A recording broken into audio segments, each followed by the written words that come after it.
Hello students, now we will look about manpower planning. This module on manpower planning will enable you to compile the concepts and process of manpower planning in an organization and also understand and manage the demand and supply forecast in the manpower of the organization. Manpower planning or human resource planning are both synonymous, and sometimes we also use the term personnel planning. Human resource planning determines the human resource needs of the whole enterprise and its every department for a given future period of time and the various operations envisaged in connection with the accomplishment of the organizational objectives and department goals. Human resource planning is the predetermination of the future course of action for procuring, developing and separating the human elements of the enterprise. It incorporates all human beings at all stages in the organization. It is essentially concerned with the process of estimating and projecting the supply and demand for different categories of personnel in the organization for the years to come. In the early days of industrialization, when we look into the history of manpower planning, managers rarely had to think ahead about the number and kind of people required to get the work done. Now, let us look into the history of manpower planning process. The origin of manpower planning, the predecessor of modern human resource planning, predates the beginning of the 20th century management theory. The issue as raised by the Frenchman Henri Fayol, his famous 14 points for management are still considered valid even today. One point, namely the stability of the tenure of personnel, points out the need for administrators to bear responsibility in planning the human resources and ensure that human and material organization is consistent with the objectives, resources and requirements of the enterprises. And also a deep recession in the late 1950s sparkled the need for a new way of thinking about management, and people were increasingly viewed as assets, the human resources that could be either developed or wasted. Now let us look into the definition of manpower planning. There are many persons who define the manpower planning, and one among is Eric Vetter, who has defined manpower planning as the process by which management determines how the organization should move from its current position to its desired manpower position. Through planning, the management strives to have the right number and right kind of people at right place at the right time, doing things which result in both the organization and the individual receiving maximum long run benefit.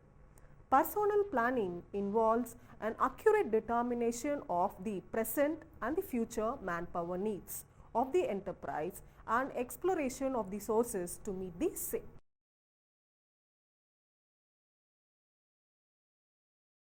Now, let us see the elements of manpower planning.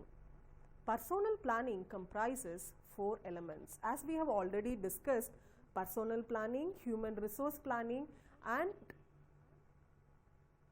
manpower planning are all synonymous. So, the elements go on with 4 elements, and the number 1 is assessment of present manpower position or undertake a human resource audit. So, this will be the first element. The second element will be the assessment of the future prospects in the organization, that is its immediate and long run objectives. Number 3, consideration of the effects of these objectives and plans on the future demand and supply of the personnel. And finally, number 4, balancing of the demand and supply of personnel to avoid excess or shortage of personnel. So, these are the elements of manpower planning. Now, let us look into all these elements in detail. The first one, as said, planning for the present manpower position or human resource audit comprises of 2 steps. So, this assessment of manpower position will call for an analysis of employees currently working with the enterprise and evaluation of the jobs being done by them. So, this will be done with the collection of particulars such as name, age, educational qualification, training, experience and specialized skills of the employees in the enterprise. These particulars would also show whether there is overstaffing or understaffing in the enterprise, as also the number and time of replacement to be arranged upon retirement, uncertainties like death of the existing employees. Analysis or evaluation of the jobs being performed by the present employees will highlight various features: the nature of work done by each worker, the method employed by him to do it, the rationale of doing it as such, the skills, education, training required to perform the work, and how this particular job is related to the other jobs, and what physical and environmental conditions need to be created for proper performance of the job. The second element of manpower planning is to consider the future prospects, as we have done already with the current aspect in the first stage. So, the assessment of the direction of the enterprise will call for a careful analysis of the objectives and plans of the enterprise for the immediate and the distant future. Such analysis will naturally be based on the extent and type of anticipated production and any likely changes in the methods which may affect the content of the workforce. The next element, that is the third element, is forecasting future personnel demand and supply. Analysis of the future personnel demand will take into account the extent of anticipated demand, nature of production methods and the extent of decrease in workforce due to deaths, retirements, dismissals, resignations, etc. And future demand is sought to be met by the means of internal sources. Now we will go to the fourth element of the manpower planning process: balancing the demand and supply of personnel. While an enterprise may not be in a position to do anything about an increase or decrease in the external personnel supply, it can certainly benefit by anticipating it and relating it to its own future requirements. Whether the forecast indicates shortage or surplus of personnel, the basic purpose of personnel planning is to ensure that there is always a proper balance between the number, skill, kind and quality of the personnel employed by the enterprise. So far we have seen about the various elements in the manpower process. Now we will go to the manpower planning process. There are various steps in which the manpower planning process has to go on in an enterprise. With the expansion of the enterprise, adoption of complex technologies like computers and professional management techniques, the process of human resource planning has assumed a great significance. It consists of the following 4 stages.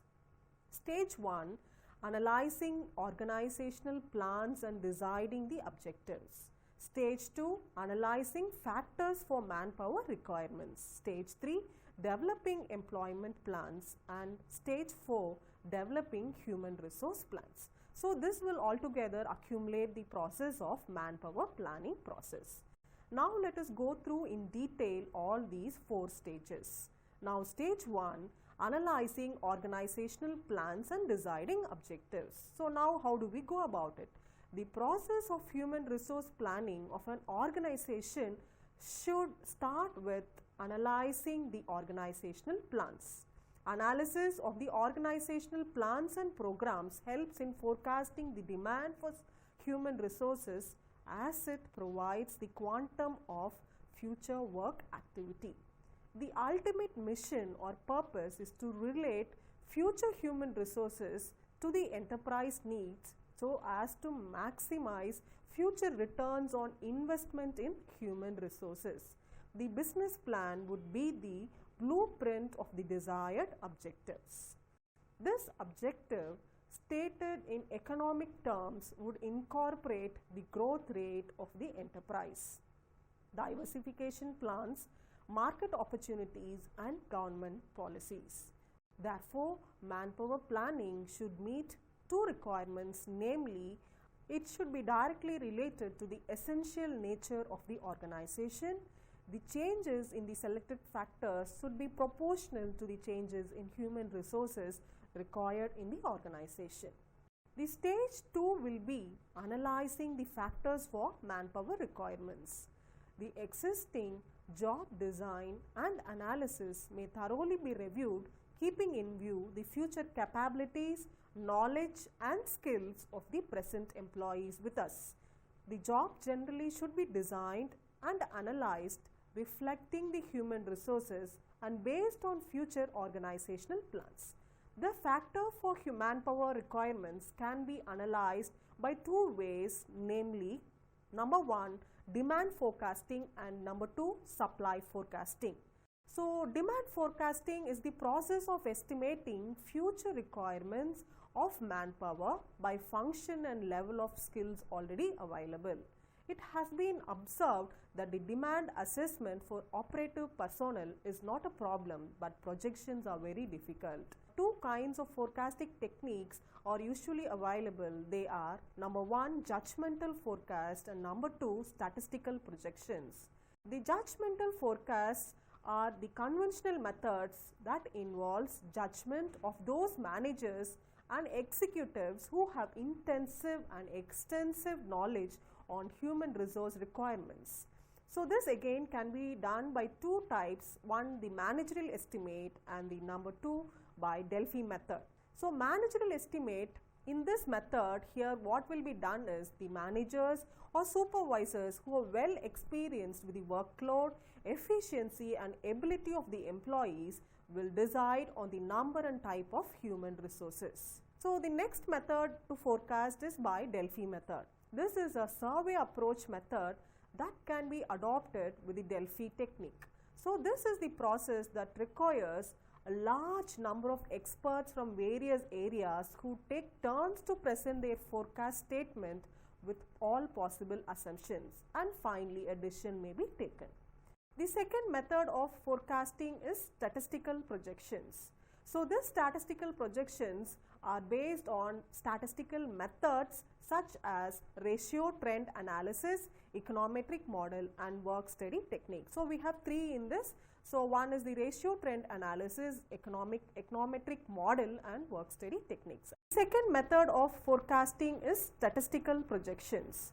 So, these statistical projections are based on statistical methods such as ratio trend analysis, econometric model and work study technique. So, we have three in this. So, one is the ratio trend analysis, econometric model and work study techniques. And now, let us see into ratio trend analysis. This analysis is carried by studying the past ratios and forecasting ratios for the future. The components of the initial and internal and environmental changes are considered while forecasting the future ratios. So, the second model is the econometric model. The previous data is analyzed and the relationship between different variables in a mathematical formula is developed. The mathematical formula developed is applied to forecast of movements in the identified variables to produce manpower requirements. The next forecasting technique of manpower planning process is work study technique. These are generally used to study work measurement. Under this, the workload analysis, future workload is analyzed and is suitable when the workload is measurable. The work study technique takes into account the productivity pattern for the present and the future. Internal mobility of the workers like promotions, transfers, external mobility of the employees like retirement, deaths and voluntary retirements should also be taken into consideration. So, this is all about demand forecasting, where we have studied under two heads. And next method of forecasting will be supply forecasting. So, this supply forecasting is concerned with the human requirements from within and the outside of the organization. The first step is to forecast the future supply of human resource and obtain the present human resource inventory.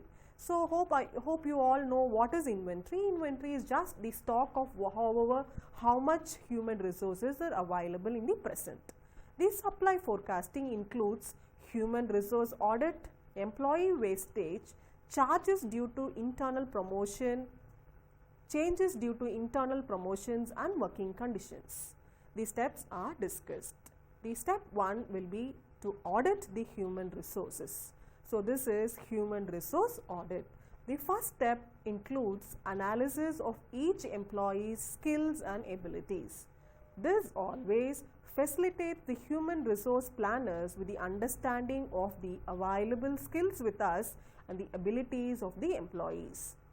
These job inventories must be updated periodically in order to avoid employees being ignored for job openings within the organization. Number 2 will be employee wastage. The second stage of supply forecasting is estimation of future losses of human resources in each department and altogether with the entire organization. This is done to identify the employees who leave the organization and to forecast future losses likely to occur, such as retirements, layoffs, dismissals, disablement, ill health, death, and reasons for high labor turnover. Absenteeism should be analyzed and remedial measures need to be taken in this regard. And the step 3 will be to consider the internal promotions and working conditions. Analysis is undertaken regarding the vacancies likely due to retirements and transfers and employees of particular groups and categories which are likely to be promoted. And finally, a summary on the requirements is made by the team. The stage 3 of manpower planning after forecasting its demand in the organization is developing the employment plans. After determining the number of personnel for each job in the organization, the human resource department has to determine various factors. So the factors like nature of job, job description and job specification all has to be studied very much in detail.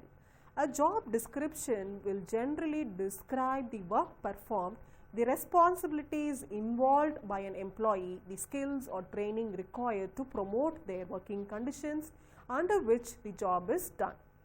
The relationship with other jobs and personal requirements on the job is also to be considered. The job specification is an output of job description. It states the minimum acceptable qualifications that the newcomer must possess when he or she is recruited or selected to perform the job satisfactorily and also successfully. The final stage, stage 4, is developing the human resource plan. The net human resource requirements in the terms of number and components are to be determined in relation to overall human resource requirement. After determining the supply and the demand of the employees, when the internal supply of the employee is more and the human resource surplus exists and the external recruitment is stopped. Besides this, the existing employees are encouraged to take voluntary retirement. So this is the case when the supply is higher. It gradually reduces surplus. If the human resource deficit exists, so this is an alternative case when there is a human resource deficit in an enterprise, the planners have to rely on the external sources of recruitment. This is the comprehensive manpower planning process in an organization, where it decides whether the manpower is surplus or deficit and takes accordingly the solutions to meet the personnel demands. Next to learn is the guidelines for making manpower planning effective. We have so far seen the different steps in the manpower planning process, and there are few guidelines now we will look into to see that the ways in which we can improve the effectiveness of manpower planning. So the first of all, the thing that we will have to look into is objectives. The human resource plan must fit with the overall objectives of the organization and also fit into the goals of each department. Important aspects such as working condition of all employees, both male and female, human relationships that exist must be kept in mind while developing these plans. So the next important aspect will be the top management support. So we all know and accept the management from the top areas. The plan must meet the changing needs of the organization and should enjoy consistent support from top management. The support and commitment from top management and limits of the budgets should also be considered, because the budget planning also plays a major role in par with the manpower planning process. The third important aspect that will be a guideline while planning the manpower process is to have an appropriate time horizon. So we all know even the time resource, the minute resource is also important in an organization. The period of a human resource plan should be appropriate to the need and circumstances of the specific enterprise. The size and structure of the enterprise as well as changing aspirations of the employees should be taken into consideration while we plan the manpower process. Next guideline that we will keep in our mind is to keep an updated note on a manpower inventory, that is the stock of all employees with us in the enterprise at the present. The quality and the quantity of human resources should be stressed in a balanced manner. Though we have more on quantity and also quality should be emphasized in this area. The emphasis should be on filling future vacancies with the right people rather than merely matching existing people with existing jobs. The organization should maintain job inventory and have an updated employee skill inventory. So this is a current aspect that the human resource team is going through, is to maintain the updated employee skill inventory so as to meet the job specifications in later areas. The upward mobility of the existing staff needs to be considered carefully. The next effective guideline would be the latest, we can tell that it is the latest technique, which is human resource information systems, which is shortly termed as HRIS. An adequate database should be developed for human resource planning. It has now become part of large organizations and is a computerized system that aids in the process of information relating to the manpower planning. So it has a database of the employees working with the enterprise and contains data on individuals, demographics, career progression appraisals, skills, interests, training, target positions, geographic preferences, ratings, and so on. So this database will help both the top management and others who are involved in the manpower planning process to know the exact inventory of the employees within our organization. So the next guideline will be to have an adequacy in the organization and also the coordination. Manpower planning function should be properly organized. A separate planning division must be created to coordinate manpower planning exercise at various levels. The various plans such as procurement, promotion and retention of human resources in an optimal manner should be envisaged by filling future vacancies with the right people. So these are some guidelines that we will look into and keep in mind when we are planning the manpower planning process. So this will be a guide for the process on team who are involved in the process of manpower planning. Now we will see about the benefits of manpower planning. What are the advantages of manpower planning? Manpower planning has gained wide recognition as a reliable tool for effective human resource management. In recent times, even the medium and the small organizations have realized the critical and important role of human resource planning in goal accomplishment and cost reduction. Human resource planning helps the organization in utilizing the existing human resources better through effective planning and timely execution. It assists the organization in anticipating the future trends in demand and supply of the labor force. It replaces the haphazard and thumb rule approaches towards human resource management, with a well-planned, systematic and scientific approach. It forms the basis for all human resource activities including recruitment, training, performance appraisal, compensation fixation and employee retention within the organization. And also the human resource plans are capable of serving both the long-term and short-term human resource requirements of the organization. It facilitates industrial relations by information sharing between the management and labor unions. It also helps the organization determining the career growth of each employee in a systematic manner from one stage to another up the ladder of the organization. The manpower planning process also helps the organization in creating and maintaining a satisfied, well-trained and skillful workforce. Also, there are limitations in manpower planning also. As we have seen lot number of benefits, that is the advantages of manpower planning process to the organization, we also have certain limitations as with the other cases. The limitations of the manpower planning process are the projection of manpower requirements against demand and supply may be risky and inaccurate. Technological changes and fluctuations on the market are uncertain.